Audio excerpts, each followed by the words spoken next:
태초에 말씀이 계시니라. 이 말씀은 곧 하나님이시니라.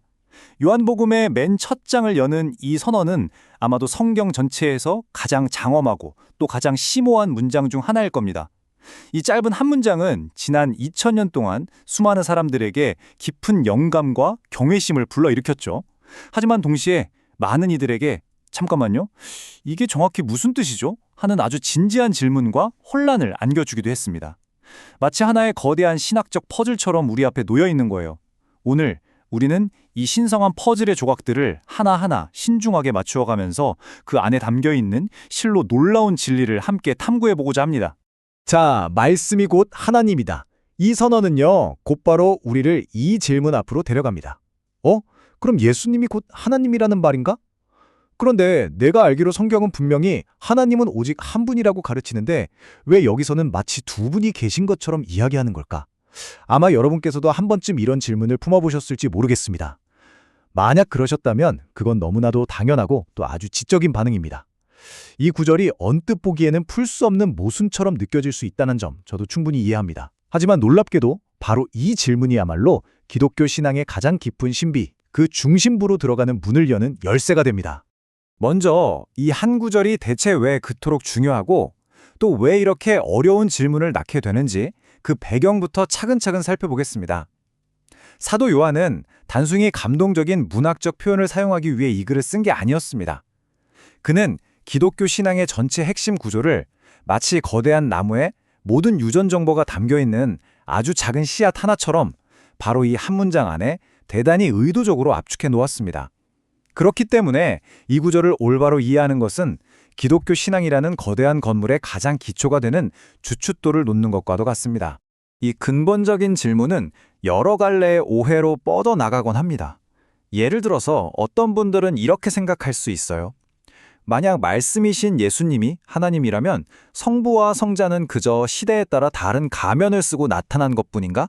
역할만 다른, 사실은 같은 한 인격체인가? 이건 사실 초기 교회 시대부터 있었던 양태론이라고 불리는 아주 오래된 오해입니다. 또 한편으로는 이런 생각도 가능하죠. 이건 예수님이 아주 위대하고 신적인 존재라는 것을 강조하는 비유적인 표현이 아닐까? 정말로 온 우주를 창조하신 하나님과 동일한 본질을 가졌다고 말하는 건 너무 과한 해석 아닌가? 이처럼 수많은 질문과 오해의 가능성이 바로 이 짧은 한 구절에서부터 시작되는 것입니다. 자, 이제 본격적인 분석으로 한번 들어가 보겠습니다. 놀랍게도 요한복음의 저자인 사도 요한은 우리가 이런 혼란을 겪을 것을 미리 예상했던 것 같습니다. 아니, 어쩌면 오히려 의도했다고 보는 편이 더 정확합니다. 그는 아주 정교하게 이 문장 안에 놀라운 신학적인 긴장감을 설계해 놓았습니다. 그리고 바로 그 팽팽한 긴장감 속에 우리가 절대로 놓치지 말고 붙들어야 할 깊고 깊은 진리가 숨어 있습니다. 함께 계셨다는 말과 하나님이시다는 말, 이 두 표현이 어떻게 서로 관계를 맺고 있는지 자세히 들여다보겠습니다. 네, 이것이 바로 요한복음 1장 1절의 전체 문장입니다. 우리 이 구절을 세 부분으로 한번 나누어서 음미해 보겠습니다. 첫째, 태초에 말씀이 계시니라. 이것은 시간과 공간이 시작되기도 전부터 그 어떤 피조물보다 먼저 존재하신 말씀의 영원성을 선포하는 겁니다. 둘째, 이 말씀이 하나님과 함께 계셨으니 이것은 아버지 하나님과 구별되는 인격이시며 그분과 깊고 친밀한 관계 속에 계셨음을 말해줍니다. 그리고 마지막 셋째, 이 말씀은 곧 하나님이시니라. 이것은 아버지 하나님과 본질적으로 완벽하게 동일한 분이심을 선언합니다. 요한은 이 세 가지의 엄청난 선언을 단 한 문장 안에 완벽하고도 대담하게 배치해 놓은 것입니다. 바로 이 슬라이드가 오늘의 핵심이라고 할 수 있습니다. 왼쪽으로 한번 보시죠. 하나님과 함께, with God, 계셨다고 합니다. 여기서 함께라고 번역된 헬라어 단어 프로스는요, 단순히 두 사물이 나란히 옆에 있다는 뜻이 아닙니다. 이것은 얼굴과 얼굴을 마주하고 있는 아주 인격적인 교제와 관계를 의미하는 단어입니다. 즉, 말씀이신 아들과 아버지는 서로 구별되는 인격이라는 것을 분명히 보여주죠. 그런데 곧바로 오른쪽을 보시면 그 동일한 말씀이 곧 하나님, was God이라고 선언합니다. 이것은 본질의 동일함을 의미합니다.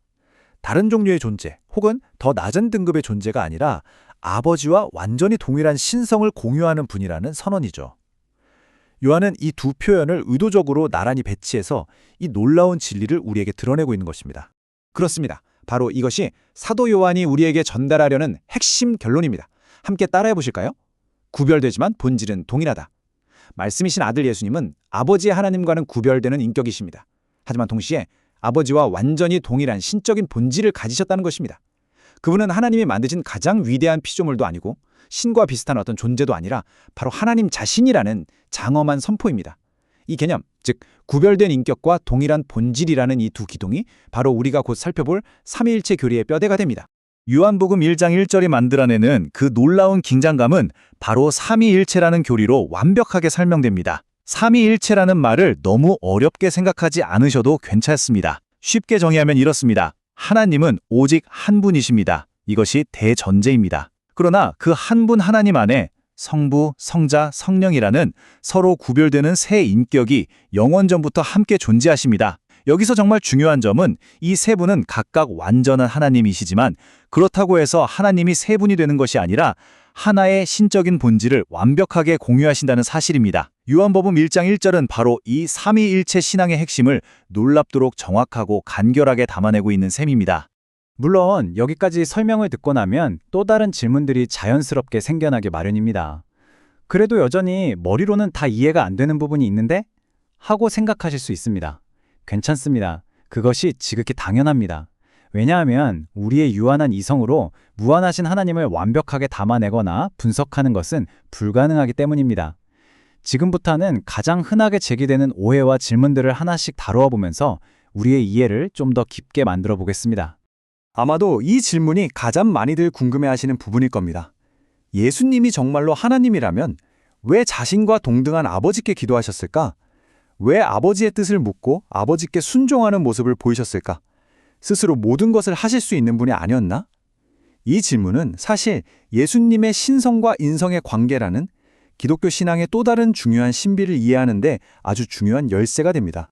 사도 바울이 빌립보서 2장 6절과 7절에서 이 질문에 대한 정말 놀라운 답을 우리에게 제시합니다.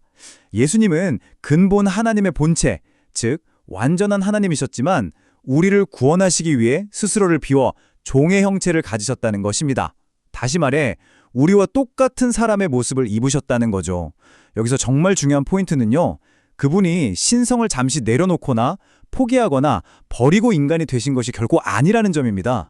바로 이것이 핵심입니다. 슬라이드에 나온 것처럼 그분의 신성이 줄어든 것이 아니라 그분의 완전한 신성에, 완전한 인성에 더해진 것입니다. 예수님께서는 100% 완전한 하나님이시면서 동시에 100% 완전한 인간이셨습니다. 따라서 그분이 이 땅에서 배고픔을 느끼시고 피곤해하시고 또 아버지께 기도하신 것은 그분이 하나님이 아니기 때문이 전혀 아닙니다. 오히려 우리를 대표하는 참된 인간으로서 아버지께 어떻게 온전히 순종하며 살아가야 하는지를 친히 보여주신 것입니다. 그분의 기도는 예수님의 인성 안에서 이루어진 아들로서 아버지와의 완벽하고 친밀한 교제의 표현이었습니다. 두 번째로 흔한 오해는 이렇습니다. 말씀이 하나님이라는 말을 듣고 성부와 성자의 인격적인 구별을 놓친 채 그렇다면 예수님이 바로 성부 하나님이구나 라고 생각하는 것입니다. 하지만 이것은 사도 요한이 전달하고자 했던 의도와 정확히 반대되는 해석입니다. 우리는 다시 요한복음 1장 1절의 그 정교한 균형 감각으로 돌아가야만 합니다. 요한은 말씀이 하나님이라고 선언하기 바로 직전에 말씀이 하나님과 함께 계셨다고 분명히 못을 박아두었습니다. 슬라이드에서 보시는 것처럼 함께라는 단어는 혼자서는 결코 성립할 수가 없죠. 반드시 구별된 두 인격 혹은 그 이상이 있어야만 사용할 수 있는 단어입니다. 따라서 이 구절은 예수님과 아버지가 동일한 한 인격이라고 말하는 것이 아니라 명백히 구별된 두 인격이시지만 동일한 신적 본질을 공유하신다는 삼위일체의 진리를 다시 한번 우리에게 확인시켜주고 있는 것입니다. 지금까지는 주로 요한복음 1장 1절이라는 한 구절에 집중해서 살펴보았지만 삼위일체 교리는 이 한 구절 위에 위태롭게 서 있는 것이 결코 아닙니다. 이제 우리의 시야를 성경 전체로 넓혀서 이 교리가 어떻게 구약과 신약 성경 전체의 다양한 목소리로부터 필연적으로 도출될 수밖에 없는 결론인지를 한번 살펴보겠습니다. 이런 질문을 하실 수 있습니다. 하지만 목사님, 삼위일체라는 단어 자체는 성경 66권 어디를 찾아봐도 없지 않습니까? 네, 맞습니다. 그 지적은 정확한 사실입니다. 삼위일체라는 단어 자체는 성경에 등장하지 않습니다. 그렇다면 이 교리는 후대의 사람들이 만들어낸 비성경적인 개념일까요? 그렇지 않습니다. 정말 중요한 것은 어떤 단어가 성경에 있느냐 없느냐의 문제가 아니라 그 단어가 설명하고자 하는 개념이 성경에 명확하고 일관되게 나타나고 있는가 하는 점입니다. 성경 전체를 종합해서 보면 우리가 절대로 타협할 수 없는 네 가지의 사실들이 드러납니다. 첫째, 성경의 가장 근본적인 선언은 하나님은 오직 한 분이라는 유일신 신앙입니다. 신명기 6장 4절에 유명한 쉐마 선언이 있죠. 이스라엘아 들으러 우리 하나님 여호와는 오직 유일한 여호와이시니. 둘째, 성경은 명백하게 성부 아버지를 하나님이라고 부릅니다. 셋째, 성자 예수님 역시 의심의 여지 없이 하나님이라고 불리십니다. 의심 많던 제자 도마가 부활하신 예수님을 직접 보고 나의 주님이시오, 나의 하나님이시니이다 라고 고백했던 것처럼 말입니다. 이것은 요한복음 20장 28절에 나옵니다. 그리고 넷째, 성령님 또한 하나님이십니다. 사도행전 5장 3절과 4절에서 베드로는 아나니아에게 성령을 속인 것이 곧 사람을 속인 것이 아니라 하나님을 속인 것이라고 명백하게 말합니다. 예수님께서 승천하시기 바로 직전 제자들에게 남기신 마지막 지상 대위임령에도 아주 중요한 단서가 숨어 있습니다. 마태복음 28장 19절에서 그분은 이렇게 명령하셨습니다. 아버지와 아들과 성령의 이름, 들로라고 복수형으로 말씀하지 않으셨다는 점에 주목해 보십시오. 보시다시피 단수인 이름으로 세례를 주라고 명령하셨습니다. 이것은 성부, 성자, 성령께서 비록 구별된 세 인격이시지만 본질적으로는 하나의 이름, 하나의 권위, 하나의 신성을 공유하신다는 사실을 대단히 강력하게 보여주는 증거가 됩니다. 결론적으로 말씀드리자면 삼위일체라는 단어는 성경에 직접 등장하지는 않지만 이 교리는 방금 우리가 살펴본 성경 전체의 데이터들, 즉 1. 하나님은 오직 한 분이시다. 2. 성부, 성자, 성령은 각각 완벽한 하나님으로 불리신다. 3.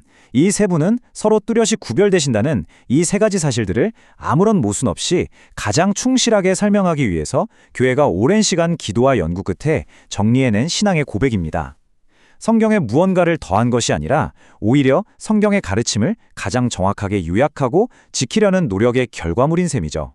자, 이제 어쩌면 가장 중요한 질문으로 넘어가 보겠습니다.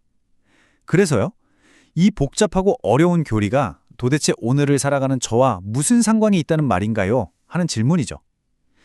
삼위일체 교리는 결코 신학자들의 지적인 유희를 위한 어렵고 딱딱한 개념이 아닙니다.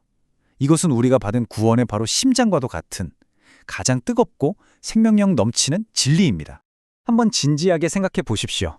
만약 예수님이 완전한 하나님이 아니라 그저 역사상 가장 위대한 인간 스승이나 하나님이 만드신 가장 강력한 천사에 불과했다면 어떻게 될까요? 그분의 십자가 죽음은 인류 역사상 가장 숭고하고 비극적인 순교로 기억될 수는 있을 겁니다. 하지만 그것이 어떻게 온 인류의 죄를 대신해서 갚고 죽음의 권세를 깨뜨리고 우리에게 영원한 생명을 주는 구원의 사건이 될 수가 있겠습니까? 유한한 피조물의 희생은 인류 전체가 하나님 앞에 지은 무한한 죄의 값을 감당하기에 결코 충분하지 않습니다. 피조물은 다른 피조물을 구원할 수 없습니다.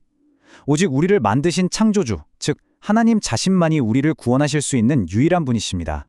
바로 이 지점에서 삼위일체 교리는 우리의 머리를 아프게 하는 차가운 수학 문제가 아니라 우리 심장을 다시 뛰게 하는 뜨거운 복음이 됩니다. 슬라이드의 말처럼 삼위일체는 사랑이 어떻게 우리에게 도달했는지를 설명하는 방식인 것입니다. 이것은 영원전부터 성부, 성자, 성령께서 완벽한 사랑의 교제 안에 계셨고 바로 그 하나님의 사랑이 저와 여러분을 구원하기 위해 역사 속으로 직접 들어오셨다는 장엄한 이야기입니다. 고린도후서 5장 19절 말씀처럼 하나님께서 그리스도 안에 계셔서 세상을 자기와 화목케 하신 것입니다. 십자가는 바로 하나님 자신의 자기 희생적인 사랑의 극치였습니다. 우리의 구원은 이처럼 삼위 하나님의 완벽하고 조화로운 협력으로 이루어집니다. 첫째, 영원 전부터 성부 하나님께서는 우리를 사랑하셔서 우리의 구원을 계획하셨습니다. 둘째, 성자 예수님께서는 그 아버지의 사랑의 계획에 기꺼이 순종하여 이 땅에 오셨고 십자가를 통해 구원을 완벽하게 성취하셨습니다.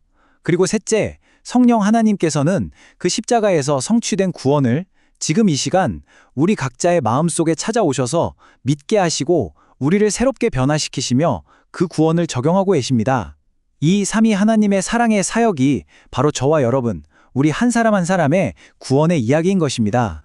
오늘 우리는 말씀이 곧 하나님이라는 요한복음 1장 1절의 짧지만 한없이 깊은 선언의 의미를 함께 탐구해 보았습니다. 이것은 성경 전체가 지지하는 놀랍고도 영광스러운 진리입니다. 하지만 가장 중요한 마지막 질문은 바로 이 슬라이드에 있는 그대로입니다. 당신은 이 모든 내용을 그저 하나님에 대한 흥미로운 정보로 알고 계십니까? 아니면 이 말씀이신 그분을 당신의 삶의 주님으로 인격적으로 만나고 계십니까? 사도 요한이 우리에게 소개해준 이 말씀은 우리가 분석하고 끝낼 지식의 대상이 아니라 우리가 인격적으로 만나고 무릎 꿇어 경배해야 할 살아계신 주님이십니다. 바라기는 오늘 이 나눔이 여러분의 지적인 질문을 두려움에서 그치게 하는 것이 아니라 그분을 더 깊이 알고 싶고 더 사랑하고 싶은 거룩한 소망으로 이끌어 주었기를 진심으로 바랍니다.